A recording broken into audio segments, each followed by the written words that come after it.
নমস্কার বন্ধুরা, আমি তুহিন রিভিউলজি চ্যানেলে আপনাদের প্রত্যেককে স্বাগত জানাই। এখন কথা বলবো বুমেরাংয়ের একটা আপডেট নিয়ে চলে এসেছে এবং পুষ্পা 2 এর আপডেট, এবং তার সাথে সাথে তুফানের নিয়ে আমার কিছু কথাবার্তা আছে, সেসবই আজকে মূলত এই ভিডিওতে আলোচনা করব। তা চলুন শুরু করা যাক। তা প্রথমে যদি বুমেরাং নিয়ে কথা বলি, তা দেখুন বিভিন্ন সোশ্যাল মিডিয়ার পেজেসে এই একটা জিনিস ঘুরে বেড়াচ্ছে যে বুমেরাং সিনেমাটা নন্দনে হয়তো নেক্সট উইক থেকে জায়গা করতে পারবে, মানে সেকেন্ড উইক থেকে। তা যেটা হচ্ছে এই সপ্তাহ শুক্রবার।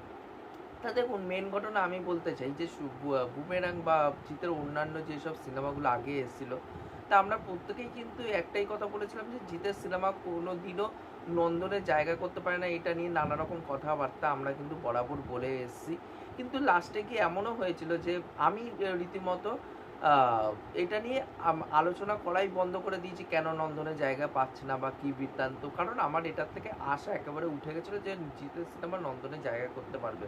কারণ একটা মানুষ দেখবেন অনেকদিন একটা কথা ভাবতে ভাবতে একটা জিনিসের আশা নিয়ে বসতে না, যখন দেখবে মানুষটা সেই জিনিসটা পায় না, তখন কিন্তু মানুষ সেই জিনিসটার প্রতি আশা ছেড়ে দেয়। তা আমারও সেরকম জিনিসটা ঘটেছিল। বাট বুমেরাং সিনেমাটা সেকেন্ড উইকের থেকে নন্দনে জায়গা করতে পারছে, এটা জেনে খুবই ভালো লাগছে। আর যেরকম টাইমে শো হবে, এটা সম্ভবত সন্ধ্যের দিকে শো হতে পারে নন্দনে।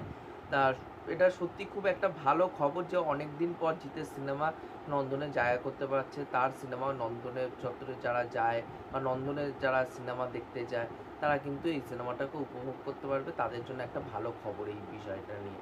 তা আমি খুবই আশাবাদী, দেখা যাক কালকে কী হয়। কালকে এটা মূলত রিলিজ করবে বুমেরাং। তা বুক মাই শো খুললে দেখা যাবে। কিন্তু বুমেরাং সিনেমাটা কিন্তু ভালো ফলাফল করতে পারছে। বুক মাই শো আমি কালকে এবং রোববারে খুলেছিলাম। শনিবার তবু মোটামুটি একটা ছিল অকুপেন্সি। রবিবার দিন কিন্তু ভালো অকুপেন্সি নিয়েছে, কিছু হাউসফুল হয়েছে, কিছু ফার্স্ট ফিলিং গেছে। আবার কালকে জামাই ষষ্ঠীর দিনও কিছু হাউসফুল গেছে, কিছু ফার্স্ট ফিলিং গেছে।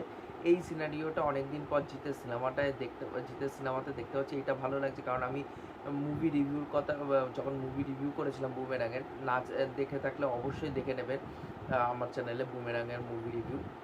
তা ওখানটায় আমি একটাই কথা বলেছিলাম যে জিতের সিনেমাতে অনেকদিন পর ফ্যামিলি দর্শক দেখলাম, এবং তারা ভালো কথা বলতে বলতে বেরাচ্ছে, মানে একটা পজিটিভ ওয়ার্ড অফ মাউথ নিয়ে বেরাচ্ছে। তাই এই জিনিসটা অনেকদিন পর জিতের সিনেমার ক্ষেত্রে ঘটলো। দেখা যাক এই সিনেমাটা নন্দনে জায়গা পায় কিনা এবং সামনের দিনে কী হয়, এটাই হচ্ছে দেখার। এই বিষয়ে আপনাদের কী বক্তব্য অবশ্যই নিচে কমেন্ট করে জানাবেন। নেক্সট যে বিষয়টা নিয়ে কথা বলবো সেটা হচ্ছে তুফান রিলেটেড। তা দেখুন, বিভিন্ন সোশ্যাল মিডিয়ায় নানা রকম জায়গায় একটাই জিনিস ঘুরে বেড়াচ্ছে যে তুফানের ট্রেলার কেন আনা হলো না, টিজার আনা হলো বা ট্রেলার কেন আনা হলো না। এটা নিয়ে সোশ্যাল মিডিয়াতে অনেকে ক্ষুব্ধ, ব্যাপারটাকে নিয়ে অনেকে দুঃখ প্রকাশ করছে এই জিনিসটাকে নিয়ে। তা দেখুন, একটা কথা আমি বলতে চাই যে রিলিজের তো আর 3 দিন বাকি বাংলাদেশে। আমাদের এখানে 28 তারিখ রিলিজ করবে এই মাসে একদম লাস্টের দিকে। তা যখন রিলিজ করছে বাংলাদেশে রাইহান রাফির কিন্তু এর আগে একটা যখন সিনেমা আমি দেখেছিলাম সুড়ঙ্গ বলে। তা সুড়ঙ্গতে যেই জিনিসটা ঘটেছিল সেটা হচ্ছে যে সুড়ঙ্গের কিন্তু একটা মানে রাইহান রাফি কী করেছিল, আফরান নিশোর একটা টেস্ট ভিডিও সেটা আপলোড করেছিল ইউটিউবে। পরবর্তীকালে কি করেছে, সেইটার কিন্তু আর কোনো ট্রেলার কিন্তু আনা হয়নি সোশ্যাল মিডিয়াতে, মানে ইউটিউবে।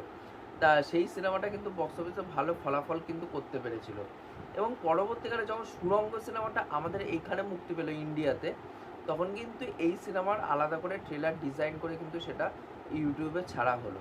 এবার সেই জায়গায় দাঁড়িয়ে হয়তো রাহিয়ান রাফির এইটাই প্ল্যান আছে যে তাদের দেশের হিরো শাকিব খান, তার যে সিনেমা প্রত্যেকেই দেখতে যাবে, এবং এই সিনেমাটাকে নিয়ে আলোচনা সমালোচনা দুটোই হয়েছে। এবার যার ফলে যারা এই সিনেমাটা নিয়ে জানতো না, তারাও এই সিনেমাটার ব্যাপারে আজকে জেনে গেছে। এইবার সেই জায়গায় দাঁড়িয়ে সে যখন দেখছে যে তাদের দেশের হিরো, তাদের একটা দেশের হিরোর ভালো ফ্যান ফলোয়িং আছে ওখানটা, এবং সাধারণ দর্শক এই সিনেমাটা কিছু না কিছু ব্যাপারে নিয়ে আলোচনা সমালোচনা, কিছু ব্যাপার নিয়ে তাদের মধ্যে একটা অ্যাওয়ারনেস ঢুকেছে। এবার সেই জায়গায় দাঁড়িয়ে রায়ান রাফি সেটাই চিন্তা করলো যে সুড়ঙ্গ যদি চলতে পারে তাহলে এটা কেন চলবে না। তার জন্যই হয়তো তিনি টিজার এবং গানগুলো রিলিজ করেছে, আলাদা করে কোনো কিন্তু ট্রেলার তিনি ড্রপ করেনি ইউটিউবে, এটাই আমার মনে হয়। কিন্তু পরবর্তীকালে হয়তো আমাদের এখানটায় রিলিজ করবে, তখন আলাদা করে কিন্তু সুড়ঙ্গর মতন একটা ট্রেলার আনা হবে। বাট ট্রেলারটা আনতে গেলে কিন্তু খুব শিগগিরই আনতে হবে, কারণ 28 তারিখের কিন্তু আর বেশি দেরিও নেই। আর তার থেকেও বড় কথা হচ্ছে আমাদের দেশের দর্শকদের কিন্তু একটা সিনেমার হাইপ জেনারেট করতে গেলে দর্শকের মাঝে তাদের কিন্তু একটা ট্রেলার কিন্তু ড্রপ অবশ্যই করতে হয়, নাহলে কিন্তু আমাদের এখানটা দেখুন অনেকে হয়তো শাকিব খানকে চেনে না, আবার অনেকে চেনে, আবার অনেকে হয়তো যে যারা বাংলাদেশের কন্টেন্ট দেখে কিন্তু তারা ওটিটি স্পেসের কন্টেন্ট দেখে, সিনেমার কোনো কন্টেন্ট দেখে না, তারাও শাকিব খানকে হয়তো চেনে না। তাই এইরকম মিলানো মেশানো কিন্তু লোকজন আমাদের এপার বাংলায় আছে। এবার সেই জায়গায় দাঁড়িয়ে কিন্তু যখন এই সিনেমাটা রিলিজ করবে তার আগে আগে কিন্তু এই ট্রেলারটা কিন্তু ইউটিউবে ড্রপ করে দেওয়া উচিত বলে আমার মনে হয়, যাতে লোকের মাঝখানে একটা অ্যাওয়ারনেস হয়, যেটা সুরঙ্গর ক্ষেত্রে কিন্তু রিলিজের কিছুদিন আগে রিলিজ করেছিল, যার জন্য এটা কিন্তু একটা ডিসঅ্যাডভান্টেজ কাজ করেছিল সুরঙ্গর ক্ষেত্রে। আমি চাই না যে তুফানের ক্ষেত্রে এটা হোক, কিন্তু এটা তো একটুখানি আগে আগে যেন আমাদের এখানটায় যদি তারা প্ল্যান করে থাকে তো ট্রেলারটা যেন অবশ্যই ড্রপ করে ইউটিউবে, এটাই আমি চাই। আর এই বিষয়ে আপনাদের কি বক্তব্য আছে অবশ্যই কিন্তু নিচে কমেন্ট করে জানাতে ভুলবেন না। নেক্সট যে আপডেটটা নিয়ে কথা বলবো, এটা খুবই হতাশাজনক একটা ব্যাপার যে পুষ্পা 2 সিনেমাটা কিন্তু পোস্টপন হতে চলেছে। কালকে নানা রকম ট্রেড সার্কেলে এই কথাটা ঘোরাফেরা করছে এবং বিভিন্ন ট্রেডসরা সোশ্যাল মিডিয়াতে এটাই জানাচ্ছে যে পুষ্পা 2 সম্ভবত পোস্টপন হতে পারে, কারণ যখন জন আব্রাহামের ভেদা সিনেমাটা 15ই আগস্টে আসবে বলে ডিক্লেয়ার করে দিয়েছিল, তারা কিন্তু মানে যখন এই পোস্টপনের খবর উঠেছে মার্কেটে কালকে, তার আগেই কিন্তু তারা 15ই আগস্টে আসবে তারা জানিয়ে দিয়েছিল। হয়তো হতে পারে কিন্তু তারা তো ইন্ডাস্ট্রির লোক, ভিতরকার সোর্সের থেকে তারা জানতে পেরেছে যে 15ই আগস্টের পুষ্পা 2 সিনেমাটা আসবে না, এর জন্য তারা এই সিনেমাটাকে আগে এগিয়ে দিয়েছে। এবং অন্যদিকে কিন্তু অক্ষয় কুমারও কিন্তু এই মানে রেসের মধ্যে পিছনে নেই, সেও কিন্তু ক্ল্যাশের সম্মুখীন হচ্ছে জনের সাথে, সেও ক্ল্যাশ করবে। এবার তার সিনেমা আসছে খেল খেল মে, যেখানে ফারদিন খানও কিন্তু এই সিনেমার মধ্যে থাকতে চলেছে। এবার সেই জায়গায় দাঁড়িয়ে কিন্তু এই সিনেমাটা খেল খেল মে সেটাও 15 আগস্টে রিলিজ করছে। এবার যার ফলে কী হয়েছে যে 15ই আগস্টের স্লটটা যেহেতু খালি, এবার এই দুটো সিনেমা কিন্তু নিজেদের মধ্যে ভালো যাতে ফলাফল করতে পারে তারা ক্ল্যাশও করেছে। এবং যখনই ওই অক্ষয় কুমার এবং জনের সিনেমা একসাথে বক্স অফিসে ক্ল্যাশ করেছে, দুটো সিনেমাই কিন্তু বেনিফিশিয়াল হয়েছে, দুটো সিনেমাই ভালো কালেকশন করতে পেরেছে। লাস্ট সিনেমা সম্ভবত বাটলা হাউস এবং মিশন মাঙ্গালি সম্ভবত ছিল তাদের ক্ল্যাশ রিলিজ। এবার দেখার এই সিনেমাটা বক্স অফিসে কী করতে পারে। কিন্তু তার সাথে সাথে যে পুষ্পা 2 সিনেমাটা যে পোস্টপন হলো, সেটা কিন্তু খুবই একটা খারাপ এবং দুঃখজনক ব্যাপার, কারণ একটা সিনেমা নিয়ে কিন্তু যথেষ্ট হাইপ আছে এবং আলু অর্জুনের কিন্তু যথেষ্ট ফ্যান ফলোয়িং আছে, না হলে আলু অর্জুন একদিনের প্রমোশনে এতটা কালেকশন কিন্তু হিন্দি বেল্ট থেকে করতে পারতো না পুষ্পা সিনেমাটা।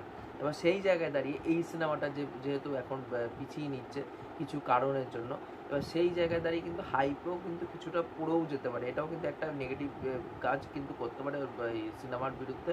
আবার হতে পারে যে যেহেতু আলু অর্জুনের ফ্যান ফলোয়িং বেশি, পুষ্পা 2 সিনেমাটা যখনই বেরাবে তখনই মানুষ হল ভরিয়ে দেখতে যাবে। তাই তার থেকেও বড় কথা হচ্ছে যে এই সিনেমাটা যেদিন আনার প্ল্যান করেছিল, এই সাউথের এই মেকার্সদের এই জিনিসটাই আমার পছন্দ না, যে তারা কোনো মানে ভালো করে সেই জিনিসটাকে মানে যেই ডেট অ্যানাউন্স করে সেই ডেটে তারা কোনো কাজ ডেলিভারি করতে পারে না, সে সিনেমা হোক, গান হোক, ট্রেলার হোক, টিজার হোক, যে কোনো ক্ষেত্রে তারা কিন্তু সময় মতন কিন্তু কাজ করতে পারে না। তাদের মধ্যে যে এই কর্পোরেট ব্যাপারটা, মানে কর্পোরেটের ব্যাপার থেকেও বলতে গেলে যে একটা প্রফেশনালিজম যেই ব্যাপারটা থাকে, সেটা কিন্তু সাউথের কোনো মেকার্সদের মধ্যে আমি দেখি না, যেটা বলিউডের ক্ষেত্রে আমরা দেখতে পারি যে তাদের মধ্যে একটা মানে যেই ডেটে আনার কথা সেই ডেটেই কিন্তু তারা আনার চেষ্টা করে। তো এই জিনিসটা আমার খুবই খারাপ লাগবে। এবার দেখার পুষ্পা 2 মেকার্সরা কবে অফিসিয়ালি জানায়, তারা পোস্ট করেছে এই সিনেমাটা কবে মুক্তি পেতে চলেছে।